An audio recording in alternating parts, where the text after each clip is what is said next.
That is wonderful. That is just so absolutely precious. Sometimes in the season of Pentecost, which is the season that we're in. We've been here for a couple of weeks now. We're going to be in the season of Pentecost all the way to Advent. So brace yourself. It's a long ride, sometimes a bumpy ride. Jesus is on his way to Jerusalem. And it seems like an unusual trip.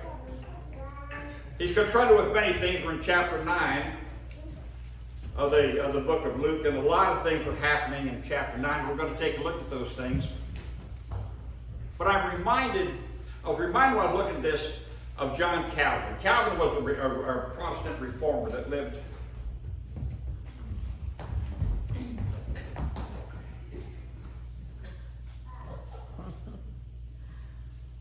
back in the mid-1500s. And Calvin was a sickly kind of guy. I mean, he just was not, he only lived to be like 54 or something like that. He was just poor. Now, we know his name. He was a strong reformer, and he would really convince people and convict people about Christ. Now, this was the middle of the 1500s. A lot was happening back then. Martin Luther had not yet gone to the in front of the Roman Catholic Church. But there was a lot of turmoil about the Roman Catholic Church. People were not allowed to own Bibles at that time, and pastors and priests in the churches dictated pretty much what they were supposed to do. Well, Calvin was asked one time, he was sickly. He was asked by the people in Geneva, Switzerland, to go to St. Peter's Church and preach there. Because Switzerland, at that time, 1536, was the bed of evilness in the world. It was bad. And so these guys come, they said, let's get the best guy we can get. Let's get John Calvin. They went and got John Calvin. He was on his way to Strasbourg, Germany to enter into a very calm, scholarly life because he was sickly. But Calvin said, if this is where Christ is going to have me go, then this is where I'm going to go. And so off he went. 2 years later, those same guys that come and got him, run him out of town. Publicly humiliate him. Calvin, to tell you the truth, was kind of pleased. He wanted to go back to Strasbourg. The place was just a den of iniquity, this place of Geneva. And so he goes back to Strasbourg. 3 years later, these same people that ran him off came back and got him and said, you got to come save us. It's just a mess. And you know what he said? He did not want to go. He really didn't want to go. But he said, I offer my heart as a true sacrifice to the Lord. The emblem of John Calvin, if you look at an emblem of John Calvin, you'll see a hand extended with a heart in it. And the emblem reads, prompt and sincere. Prompt and sincere. John Calvin went and gave his heart to the people of Geneva. He gave his heart when he was called. Stood up when he was called as a disciple. And he left everything behind. And he went and answered the call to a very difficult task. Jesus is moving toward Jerusalem. Boy, this is a tough time for Jesus. A lot is happening in chapter 9. The transfiguration happens in chapter 9 of the book of Luke. Luke is writing his friend Theophilus, and he's trying to explain to him, let me tell you the story as I have seen it. Let me tell you what's going on. There are some fantastic things. Jesus did so many miracles that Herod thought that Jesus was Elijah come back from the dead. That's in chapter 9. That's there. Jesus asked his disciples at one time when he was walking with them after he'd fed 5,000 people. He did that in chapter 9 also. Pretty impressive thing. I mean, people are looking at him and there's changing lives, and they can't believe this is the Messiah, and I'm walking with the Messiah. And then they're overwhelmed with his presence. But coming from feeding 5,000 people, he asked his disciples at a moment just before prayer, he says, who do people say I am? And that's where he said Elijah and John the Baptist. And Jesus said, who do you say I am? And Peter says, you are Christ, God's Son. Pretty impressive stuff. I mean, Christ is riding a wave of popularity. People are coming to see him. People are flocking to him. But things are fixing to change, because things are starting to wane. People are looking for more. They're not satisfied with water to wine. They're not even satisfied with death to life. They want more. They want to see more. How are we seeing that? Let's see the next thing. They want to see more. And Caesar is getting his talons into the people. And it's becoming more evident that Caesar's dawning reign is even more important, more impressive, more profound, more upfront than the upcoming kingdom of God. And it's in that backdrop, and I think it's important we know that it's in that backdrop that Jesus sets his face toward Jerusalem. And I mean, he really sets his face toward Jerusalem. He goes, this is where he goes through Samaria, and the people don't welcome him. And the disciples say, let's bring down fire on these Samaritans. You know, they don't want to welcome you. We'll show them who you are. And Jesus said, we're going to do none of that. As a matter of fact, he didn't even acknowledge the Samaritans. You know why? He had his face set on Jerusalem. He knew where he was going. He knew what was going to happen. He not only knew he was going to Jerusalem, but he knew the rest of the story. He knew that he was going to the cross. And so how does he go about doing that? What do we learn from all that? How does that make us a better disciple? I think the first thing is that Christ knew who he was. It's important for us to know who we are. It truly is. Sometimes we think we know who we are. And then we find out that, well, maybe we're more than that. Maybe we're more complex. Martin Luther was asked, how can you have such fortitude in order to challenge the Roman hierarchy, the Roman church? That was a big deal. At the Council of Worms in 1588, Martin Luther writes 95 things, and he tells the priest, the Pope, the Catholic Church, you ain't teaching Scripture. And they have a fit. They throw him out.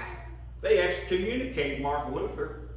And we start the Protestant Reformation. But how much courage would it take to stand up against the Catholic Church as a priest in that church? That's unfathomable. And they said, how are you able to do that? Where do you get that courage? And you know what he said? He said, I have been baptized. That's what he said. I've been baptized. He knew who he was. He knew that he was a child of God. There was a guy named, I saw this, sometimes we just don't know, who we are. There's this guy named Philo Farnsworth. And you ought to know the name of Philo Farnsworth. It's probably on the tip of your tongue right now. Philo Farnsworth. Oh, yes, I remember Philo. Remember reading about him in history. Yeah, what a remarkable person. Matter of fact, every day I get the benefits of Philo Farnsworth discovery. Every day. Turns out Philo Farnsworth, you may not know who he was, back in 1920. In 1920, Philo Farnsworth was working on a potato farm. I don't know where the farm was, but he was working on a potato farm. What he's doing, his job was to plow straight rows to plant the potatoes. But Philo wanted something more than potatoes. He had in his mind a vision of transmitting photographic images wirelessly through the air to another place where they can be seen. That's what he thought about. This potato farmer, he was not a scientist, but he read all these things. He was intrigued by the science of that technology. People around the world had been through grants and everything trying to get this thing done, and they just couldn't come up with the right idea. But here's Philo. Here's Philo plowing his potato farm, and he plowed in straight rows. And he goes down there and he turns around and he plows this way in a straight road. He turns around and plows it. We got this field in a straight road. It comes to him. that if you were to put electricity at various points along these rows in the potato field, and then stack the rows up on top of one another, that you could actually begin to focus a picture if it was transmitted electronically. That was his idea. It was absolutely innovative. It was cutting edge. But nobody listened to Philo. And he's not giving credit for a whole lot of that, but because he was 14 years old when he did that. Philo Farnsworth and this potato farm plowing, he came up with the idea of putting electricity down those rows. But these two guys, they poured their life savings. They heard what he had to say. It made so much sense. Even though he was not a scientist, he's a potato farmer. 7 years later, Philo Farnsworth sends out the first transmission, photographic transmission without the aid of wires. You know what that invention was? Television. That's what it was. When you go home and you look at your big screen and you look at that thing, just think of those potato rows just plowed real straight, and electricity run. They stack up those potato rows. You think of Philo Farnsworth because he invented television. He wasn't just a farmer. He wasn't just a potato farmer. He was a scientist. He was something else. And he changed the world at the age of 14. He was a boy. But from a farmer's mind, from a boy's inquisitiveness, he invented television. Let me ask you this. Do you know who you are? Are you just a secretary? Are you just a wife? Are you just a preacher? Well, I pray that the answer is, those are things that I may be, but that's not all that I am, because I am gifted with greatness, and God calls me to know who I am in that greatness and to go out and share it, to be a part of that plan. The world was changed because Philo Farnsworth kept his hands on the plow and never looked back. The second thing I think we learn from this passage is that Jesus knew where he was going. Back in the 1960s, I remember they had a movie called The Graduate. And it was a cutting-edge kind of movie. Dustin Hoffman was very young and he was The Graduate. And at one point after graduation, he's in the pool out back. He's from an affluent family and an affluent neighborhood. And he's laying on the raft in the pool, and the dad comes down and says, "What are you doing?" And he says, "I'm drifting. I'm just drifting." I think sometimes we can do that, and sometimes we can just get to be drifting. Jesus knew where he was going. He was going, of course, to Jerusalem, but he was going to Calvary. He knew exactly where he was going. And while he turned his face toward Jerusalem, he turned his back on other things. He turned his back on fame. He turned his back on popularity and power. And he turned his back on painless piety as well, I think. That there's a price to be paid to be a disciple. Albert Einstein was a German mathematician. And back when Adolf Hitler was going into power, and I remember the history of the Hitler regime. It became a part of the history of my life, not because I lived in Germany, but because my parents lived through that time. My dad fought in World War II. Many of y'all had parents that fought in World War II. As time gets away, sometimes we forget the awfulness of that particular time. But Adolf Hitler was changing the country in a terrible way, and Einstein, this remarkable mathematician, thought for sure the universities, the colleges, the places of learning would stand against Hitler, but they did not. They just went right along with him. Einstein expected that the media would denounce the things of Hitler, but they did not. Einstein found out that the only institution that met with vigorous opposition was the Christian church. And not all the churches stood against him. There's some churches that acquiesced, and the priests at that time had to wear a swastika on their priestly robes in order to show that they preached the Nazi, the fascism regime. But there were many, many others who risked everything and said, no, we will stand alone. And Einstein writes this. He said, he confessed, he said, that which I once despised, talking about the church, I now love with a passion I cannot describe. The commitment of the church in standing against evil made a profound impression upon Einstein. And those individuals in the 1930s understood the cost of their actions. Paul writes to the Corinthians, he talks about this business of discipleship.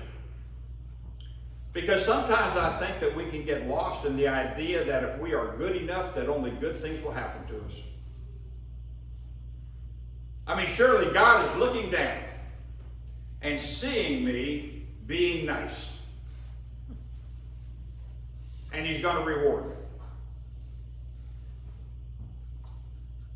And what Paul talks about, he says, guys, he said, look, he says, God is so much bigger than that. I read one place where this person said, you know, one time he said, I thought I had God figured out. Every time I have God figured out, he moves on. You know, we're not going to figure out God. But discipleship is about commitment. It's about enduring whatever we have to endure in order to get to where we want to go.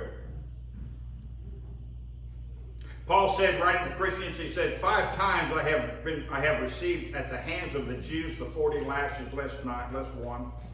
3 times I have been beaten with rods. Once I was stoned. 3 times I have been shipwrecked. A night and a day I have been adrift at sea on frequent journeys, in danger from rivers, danger from robbers, danger from my own people, danger from Gentiles, danger in the city, danger in the wilderness, danger at sea, danger from false brethren, in toil and hardship, through many sleepless nights, in hunger and thirst, often without food, in cold and exposure, and apart from other things, there is the daily pressure upon me of my anxiety for all the churches. Gosh. And this was Paul, the evangelist. Paul sounds like Jesus. He knew where he was going. He knew who he was. And the third thing, and the most important thing I think for us and for them, was that he knew who walked with him. That's the great gift of grace. We mess up grace sometimes, thinking that there's things that we have yet to do, that we ought to know more. We ought to do more. We ought to be nicer. And perhaps all those things are true, but the fact is that grace is a gift that encompasses all those things, and our part in that whole process is to have faith that grace is complete. That's tough. It is tough. I know, because that's not how we live. We are in a give and take kind of world. How can someone just give us something that we haven't deserved? But guys, that's the gift. And the gift lets us know that God is always with us. We saw this in the Old Testament when Daniel said, he said, he was with me in the lion's den. Shadrach, Meshach, and Abednego, Daniel's friends, he was with us in the lion's den. He was with us in the furnace. Moses said, I was standing there, the Red Sea was in front of me, Pharaoh's army was behind me. And he said, he was with me.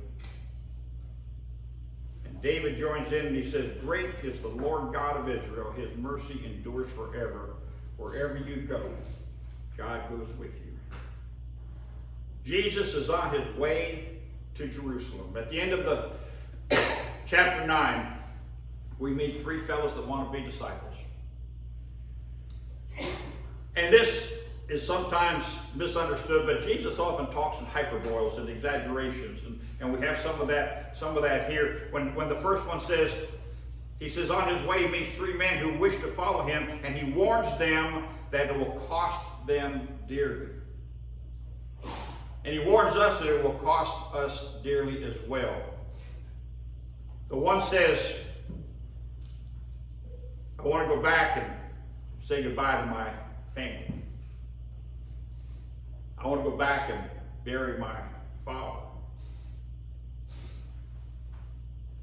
And Jesus says to the three, to the homeless, to your family, will be left behind, and your past life must be forgotten.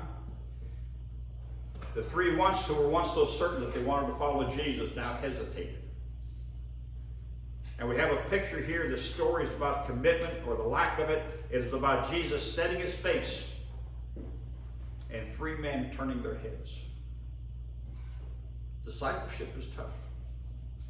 Those things that were required of them to follow Jesus are required of us as well. We need to turn from those things that we cling to, those things that we just cannot forgive, those things that are part of our personality that cause us to judge. Those things that set us apart from the kingdom of heaven. Why did these three hesitate? Because they did not know who they were. They did not know where they were going. And they did not know who walked with them. I pray that each of us will think about that and decide that it's Christ who walks with us. Amen.